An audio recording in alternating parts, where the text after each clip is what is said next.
जो वचन हमने पवित्र शास्त्र में से पढ़ा है हमें बताता है कि हमें मसीह के मुर्दों में से जी उठने की गवाही देनी। गवाही की बात करते हैं तो गवाही बड़ी सोच समझ कर देनी पड़ती है, और आप किसी की गवाही तब दे सकते हैं जब आपको उसके बारे में कुछ ज्ञान होता है, आप उसके बारे में जानते हैं। क्योंकि जब आप उसके बारे में कुछ जानते नहीं हैं, आप किसी चीज की गवाही दे नहीं सकते। अगर आप देने की कोशिश करोगे तो आपसे कोई 4 सवाल करेगा तो आप उसमें फंस जाओगे, तो आप झूठे कहलाएंगे। मसीह कहता है कि मेरे मुर्दों में से जी उठने की गवाही, और हमें वो देनी पड़ेगी। तो हम अपने आप को मसीही कहते हैं, मसीह लोग कहते हैं, मसीह परिवार कहते हैं, मसीह की कलीसिया कहते हैं, परमेश्वर के जन कहते हैं, पवित्र प्रजा कहते हैं। तो क्या हमने मसीह को जाना कि हम उसकी गवाही दे सके? क्या हमने मसीह को पहचाना कि हम उसकी गवाही दे सके? क्या हमने मसीह को सीखा, मानना सीखा कि हम उसकी गवाही दे सके? क्या मसीह हमारे साथ है? क्योंकि जब सवाल किसी को करना है तो बड़ी स्पष्टता से करना पड़ता है। मुझे किसी बच्चे ने कहा, कहता कि मैंने स्कूल जाना, चर्च जाना। तो मैंने कहा क्यों जाना? तो कहते इसका क्या मतलब हुआ? चर्च जाना है तो जाना है। तो मैंने कहा नहीं, जाना तो है, लेकिन पता तो होना चाहिए कि हमें क्यों जाना है। क्योंकि जब हमें पता ही नहीं कि हमने चर्च क्यों जाना है तो हमारा जाना भी व्यर्थ रह जाएगा। जब हमें पता है कि हमने खाना खाना है तो क्यों खाना, उसका रीजन है ना। ऐसे तो कोई खाता नहीं और लगातार खाता भी नहीं रहता है। कितना खाना है, कितना खाना है वो भी जानना जरूरी है, उसकी क्वांटिटी भी जरूरी है, पता होनी चाहिए। क्योंकि अगर ज्यादा खा लिया तो ओवर डाइट की वजह से भी प्रॉब्लम हो सकती है। तो हर चीज है जो जिंदगी में सवाल एक पूछती है हमसे कि हम ये क्यों कर रहे हैं। खेलने जाना है तो क्यों जाना है, पढ़ने जाना है तो क्यों जाना है, क्या फायदा है पढ़ने का, क्या फायदा है काम करने का, तो क्या फायदा है हमारा चर्च जाने का। किस किस बात में हम खुदा के साथ जुड़े हैं, क्यों जुड़े हुए हैं, हम क्यों उसकी गवाही दें कि वो मुर्दों में से जी उठा, क्यों वो हमें कहता है कि हम गवाही दें कि वो मुर्दों में से जी उठा।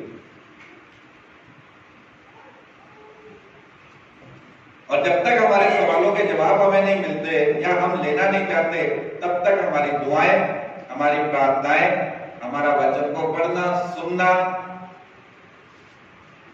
सब व्यर्थ है। और ये सवाल मेरा आज आप सबसे है कि आप चर्च क्यों आते हैं। इसको याद रखिएगा, जब मैं अकेले में मिलूंगा तो मैं जरूर पूछूंगा। जब भी अकेले में मिलूंगा तब आप बताना कि आप क्यों आते हैं, पर्पस क्या है हमारा चर्च जाने का। लेकिन हमारा पर्सनल जो पर्पस है जिंदगी का कि हम चर्च क्यों जाना है, वो हमें जानना होगा। प्रभु के वचन पर जब हम ध्यान देते, गवाही, मसीह की गवाही, मसीह चाहता है कि हम दें, लेकिन हम देते हैं गवाही, हम कहते हैं कि हम मसीही हैं। मसीही का अर्थ है कि मसीह हमारे अंदर है, पाया जाता है। लेकिन क्या वो वाकई मसीह हमारे अंदर पाया जाता है? क्योंकि प्रभु यीशु मसीह ने कहा, कहते हैं कि मैं जीवितों का परमेश्वर हूं, मैं मुर्दों का परमेश्वर नहीं हूं। तो स्पष्ट सी बात है, जिसमें मसीह पाया जाता है वो जीवित है, क्योंकि मसीह जीवित है। और जिसमें मसीह नहीं पाया जाता वो मुर्दा है, क्योंकि मसीह जीवित है, मसीह मुर्दा नहीं। अगर मसीह हम में पाया जाता है तो हम जीवित है, लेकिन मसीह दिखना चाहिए जब हम गवाही दें।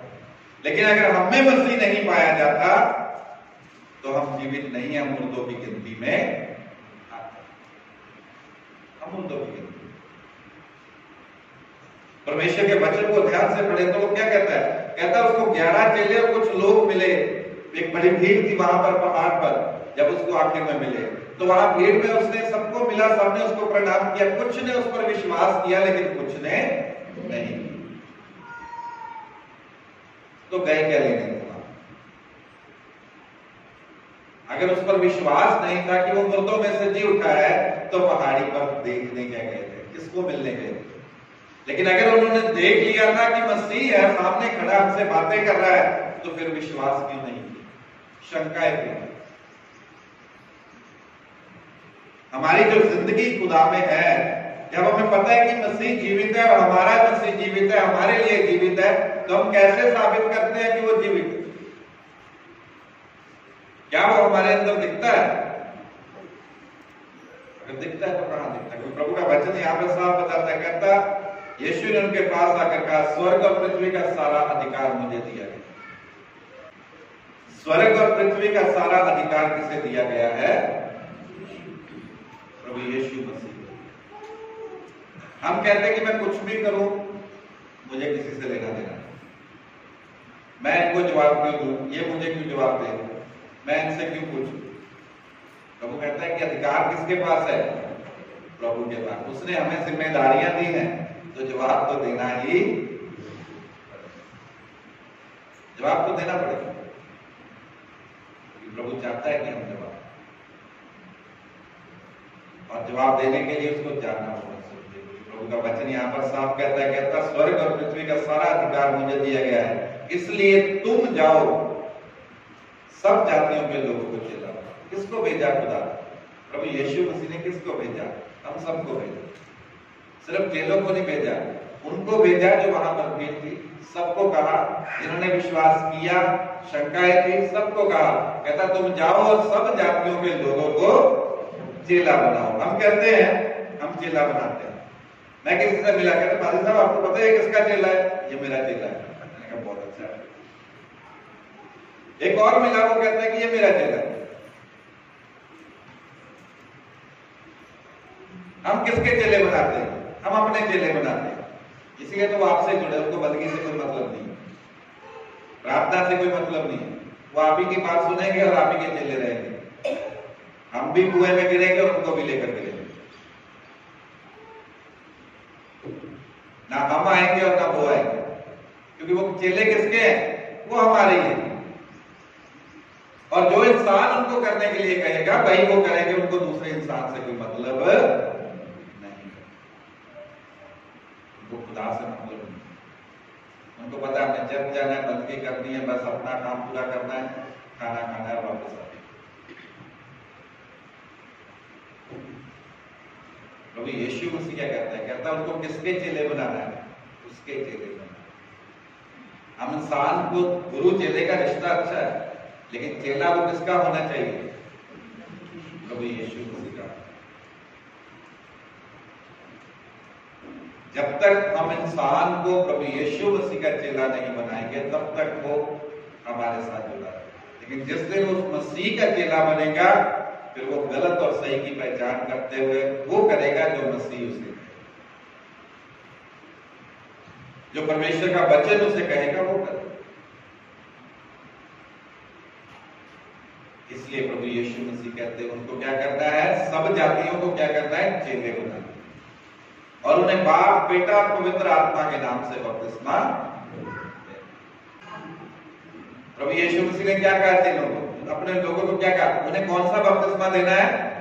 बाप, बेटा और पवित्र आत्मा के नाम से बपतिस्मा देना है। हालेलुया। और मैं एक सच बात बताऊं कि जो मैंने एहसास किया है, किसी से पूछ लो तीनों कौन है, तो वो कहते एक ही है, बस इससे ज्यादा और कोई नहीं जानता। लेकिन बपतिस्मा कौन सा लिया है? डुबकी वाला लिया है, ये पता है, क्योंकि हम प्रचार ज्यादा डुबकी का ही करते हैं। बाप, बेटा और पवित्र आत्मा के नाम पर रोशनी नहीं डालते किसी से पूछो कौन सा लेना है, तो वो कहता जी डुबकी वाला लेना है, क्योंकि प्रभु यीशु मसीह ने डुबकी लगाई थी। प्रभु यीशु मसीह क्या कहते हैं उस पर ध्यान नहीं देना है, क्योंकि मेरे पादरी ने कहा, मेरे पास्टर ने कहा, मेरे बुलाने ने कहा, जी मेरे चाचे ने, रिश्तेदार ने कहा, वो भी सेवा करते, डुबकी वाला ही लगाना, उसके बिना स्वर्ग नहीं जाते। प्रभु यीशु मसीह के बिना स्वर्ग नहीं जा सकते। बाप, बेटा, पवित्र आत्मा के बिना हम स्वर्ग जा नहीं सकते।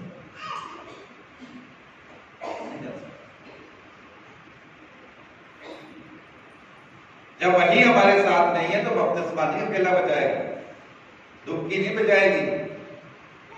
डुबकी तो एक साइन है, सिंबल है, आउटसाइड सिंबल जो लोगों में प्रकट होता है। लेकिन वो कहता है बपतिस्मा किसका देना है?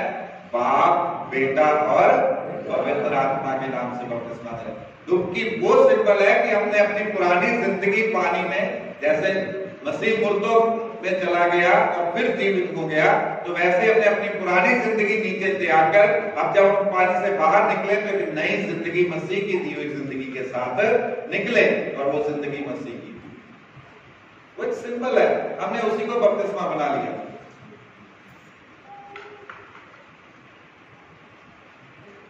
प्रभु के वचन पर ध्यान दे, वो क्या कहता है? गवाही हम क्या देते हैं? हमारा ज्ञान कहां पर है? हमारी सोच कहां पर निर्धारित है? प्रभु के वचन पर देखें तो कहता है सारा अधिकार मेरे पास है और तुम सब जातियों को चेला बनाओ और उन्हें बाप, बेटा और पवित्र आत्मा के नाम से बपतिस्मा।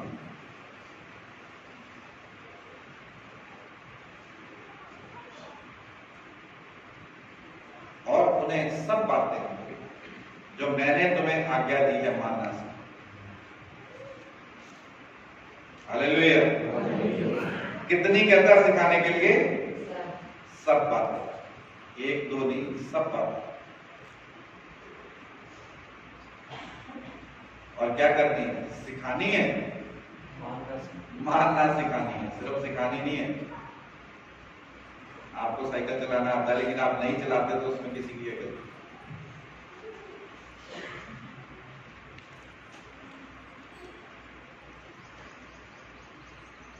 आपको पता है कि इस सॉन्ग बुक में गाना लिखा हुआ जो हम गाएंगे, लेकिन अगर हम इसको खोल कर नहीं गाएंगे तो हम कैसे गाएंगे? गाना सेम ही होगा लेकिन उसके पैराग्राफ कैसे होंगे? हमारी मर्जी के मुताबिक आगे पीछे होंगे। लेकिन वही अगर ज़बूर हम किताब खोल कर गाएंगे तो वो कैसे होंगे? सीक्वेंस वाइज होंगे, वर्स टू वर्स होंगे, जो बाइबल में लिखी है और इसमें छापी गई है शब्दों के द्वारा, तो उसी के मुताबिक होंगे। प्रभु का वचन कहता है, प्रभु यीशु मसीह ने कहा जो आज्ञा मैंने तुम्हें दी वो सब उनको मानना सिखाना। तो सवाल वही है, हमें चर्च क्यों जाना? क्या हमने अपने बच्चों को बताया, अपने परिवारों को बताया कि हमें चर्च क्यों जाना है? हम अपने बच्चों को ये तो बताते हैं कि तुम्हें खेलना चाहिए, खेलने से सेहत तंदुरुस्त रहती है, लेकिन ये भी बताना है ना कि चर्च क्यों जाना है, चर्च में बैठना कैसे, चर्च की अहमियत को कैसे देखना है, प्रेयर मीटिंग की अहमियत को कैसे समझना है। खुदा के घर में जब हम एकत्रित होते तो उसमें हमें खुदा को अहमियत कैसे देनी। मसीह बातों में नहीं गवाही लेता। मसीह की गवाही कैसे हम कह देते कि हमने बोल दिया मसीह जिंदा है, ईस्टर पे गए थे कैंडल मार्च लेके,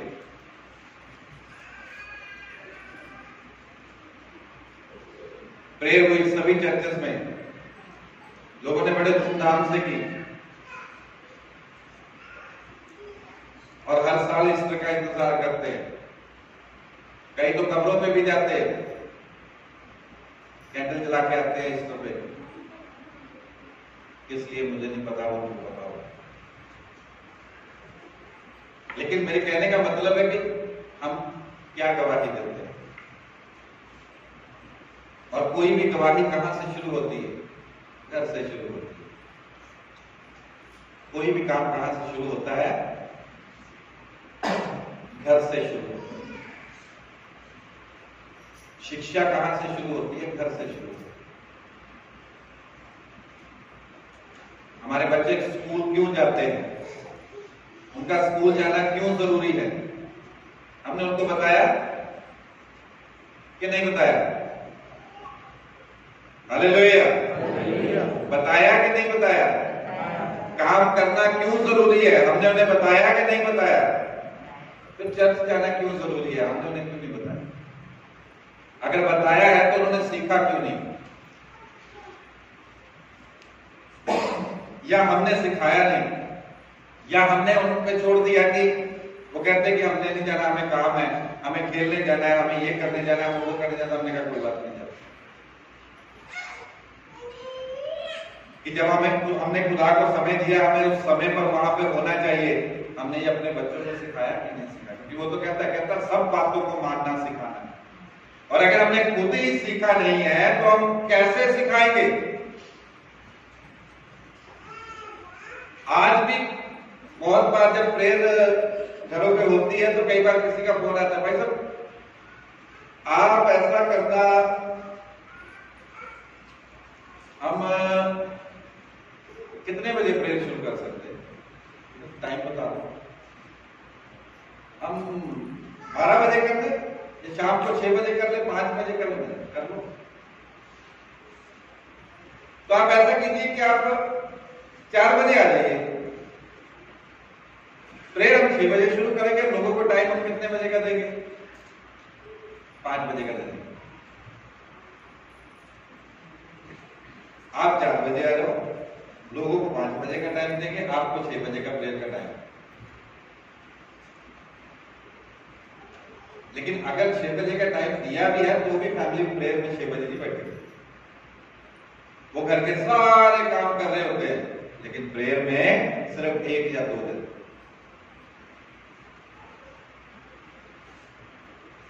हमने क्या सीखा और क्या सिखाया, हम अपने आप को मसीही के गवाही देते हैं मसीह। ये प्रैक्टिकल चीजें हैं जो खुदा हमारी जिंदगी से देखना चाहता है। छोटी छोटी चीजों पर हम ध्यान नहीं देते, तो हम मसीह की गवाही कहते हैं। मसीह मुर्दों में से जी उठा, बोलने से नहीं जी उठा, उसने करके दिखाया। उसने करके दिखाया कि वो मुर्दों में से जी उठा, और वो चाहता है कि वो हमारे जीवनों में से दिखाई दे और दिखे लोगों को कि वो वाकई जी उठा है। और वो कैसे दिखेगा? वो कहता है कि लोगों को सब बातें मानना सिखाना है। और जब हम अपने परिवार को मानना नहीं सिखा पाए तो हम क्या किसी को सिखाएंगे? जाकर बाहर खड़े होकर भाषण देना आसान है,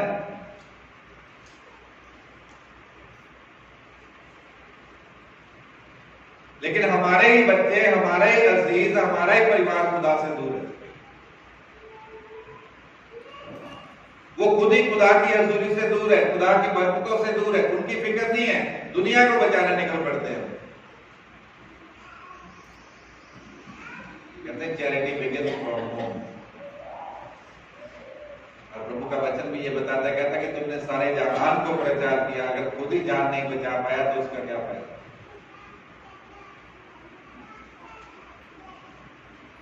लोगों को सिर्फ सिखाना ही नहीं है, मानना सिखाना है। जब तक हम उस पर चलना नहीं सीखेंगे तब तक हमारे जीवन में मसीह जिंदा नहीं। हम अपने बच्चों को बोलते सच बोला करो, हम खुद झूठ बोलते, बच्चे कैसे सच बोलते? हम किसी को कहते हैं गाली मत दिया करो, हम खुद गालियां देते। कहते ये गालियां थोड़ी है भाई साहब, ये तो पंजाबी भाषा ही ऐसी है, जो शब्द ऐसे निकल जाते हैं। कि हमारा जो जीवन जब खुद नहीं सीखेगा तो हम किसी को क्या सिखाएंगे? हम कहते हैं हमारे बच्चे एक अच्छे इंसान बने, नेक इंसान बने, लेकिन शिक्षा तो घर से शुरू हुई ना। हम कहते हैं वो दूसरों की संगति में बिगड़ गए। कैसे बिगड़ गए? क्योंकि हमारी जो संगति उसके साथ थी उसका उस पर कोई असर नहीं हुआ कि वो 4 दिन किसी की संगति में जाकर बिगड़ गए। हम कहते हैं हमारे बच्चे बाहर जाकर बिगड़ गए। क्यों बिगड़े? क्या 20 साल से हम उन्हें पाल पोस कर इतना बड़ा कर रहे हैं, हमारा कोई असर नहीं उनके जीवन पर हुआ कि वो बाहर 1 साल के लिए गए, किसी की संगति में आए और बिगड़ गए? तो हमने क्या मसीह को जिंदा रखा अपने जीवन में? कहां मसीह जीवित है हमारे जीवन में? अगर हम अपने 20 सालों में अपने परिवारों में उस असर को नहीं छोड़ पाए तो दुनिया में कैसे गवाही देंगे कि मसीह जीवित है? अगर हम अपने बच्चों पर अपना असर नहीं छोड़ पाए मसीह के द्वारा, तो हम किसी को क्या बताएंगे कि मसीह की? हम कहते वो सुनते नहीं, क्योंकि हम मसीह की नहीं सुनते, इसलिए वो हमारी नहीं सुनते। जिस दिन हम मसीह की सुनना, हम मसीह की सब आज्ञाएं मानना शुरू कर देंगे, वो भी आपको देखकर मानना शुरू कर, वो भी आपको देखकर सुनना शुरू कर देंगे। उम्र की बात नहीं मैं कर रहा, चाहे हम बुढ़ापे में, चाहे हम जवानी में, चाहे बचपन में, सब पर लागू होती है बात कि जब हम मानना सीखेंगे तो दूसरे भी मानना सीखेंगे, लेकिन जब हम मानना नहीं सीखेंगे तो हमारे बच्चे भी कभी मानना नहीं सीखेंगे। हम दूर खुदा से रहेंगे, वो भी दूर रहेंगे। हम अपने जीवन से ये गवाही नहीं दे पाए कि मसीह जीवित है, तो वो भी नहीं दे, क्योंकि आप मसीह को रिप्रेजेंट करते हैं। जब आप कहते हैं कि हम मसीह लोग, तो लोग मसीह को आसमान में नहीं देखना चाहते, मसीह को आपने आपके अंदर देखना चाहते हैं कि वो जीवित है कि नहीं, क्योंकि जिसके अंदर मसीह है उसका जीवन बदल जाता है। हम कहते हैं ठीक हो गए, क्यों ठीक हो गए? कहीं ना कहीं तो चूक हुई है हमसे। मैं किसी की बात नहीं करता, मैं कहता हूं हमसे कहीं ना कहीं चूक हुई है कि वो ठीक हो, और ठीक के लिए सजा खुदा देता है। या तो हमें ठीक होना छोड़ना पड़ेगा या फिर सजा के लिए तैयार होना, क्योंकि मसीह ने हमें गवाही के लिए तैयार किया। कहता अगर तुम नहीं दोगे तो ये पत्थर चिल्ला उठेंगे। तो खुदा तो अपनी गवाही कहीं ना कहीं से ले लेगा, लेकिन जो कार्य हमें सौंपा गया है अगर हम पूरा नहीं करेंगे तो वो कहता है जो इसके पास है वो भी इससे ले लिया जाएगा, जो इसके पास है वो भी इससे ले लिया जाएगा। और इसको कहां फेंक दो? जहां रोना और दांतों का पीसना। कहां पे? हमारा जो जीवन खुदा में है, देखकर कहां उसको निर्धारित करके आगे बढ़ते हैं। अगर मसीह चाहता है कि हम उसके मुर्दों में से जीवते की गवाही दे, तो हमें देने की जरूरत है, लेकिन उससे पहले हमें अपने आप को तैयार करने की जरूरत है। क्योंकि आखिरी वर्ष को पढ़े तो वो कहता देखो मैं जगत के अंत तक सदा तुम्हारे संग। परमेश्वर का कहता है कि मैं तुम्हारे संग कब तक? जगत के अंत तक। हम कहते हैं परमेश्वर मेरे साथ है, साबित करो। मैं कहूंगा कि परमेश्वर आपके साथ।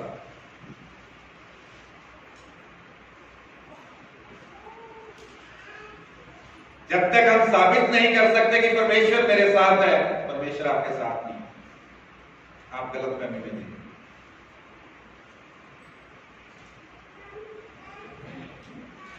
क्योंकि परमेश्वर तो हर एक के साथ है, किसके साथ नहीं है? उसने पूरी पृथ्वी को बनाया तो वो हर जगह ही है, सब कुछ उसका है, अधिकार उसके, वो तो हर जगह ही है। लेकिन अगर मैं कहता हूं कि परमेश्वर मेरे साथ है, तो मैं साबित करूं कि वो मेरे साथ है। मुझे अपना जीवन इस लायक होना चाहिए कि मैं कह सकूं कि वाकई परमेश्वर मेरे साथ है।